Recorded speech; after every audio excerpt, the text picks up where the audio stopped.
Hey guys, in this video, we're going to take a look at how you can turn off emergency mode on your Samsung Galaxy S22 series.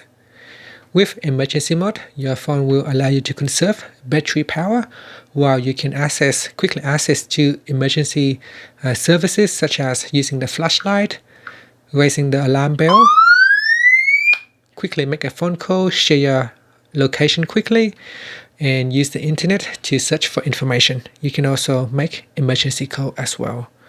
If you no longer are in a emergency situation, you can tap on the option button at the top, and at the top here you can tap on turn off emergency mode. Now in here you can also go into emergency contacts and choose the emergency contact. You can also go into settings and make any changes necessary. So for example, you can change your screen brightness. If you need to access accessibility, you can do so in here as well. You can turn on certain functions such as Wi-Fi, Bluetooth, airplane mode, or mobile networks and location.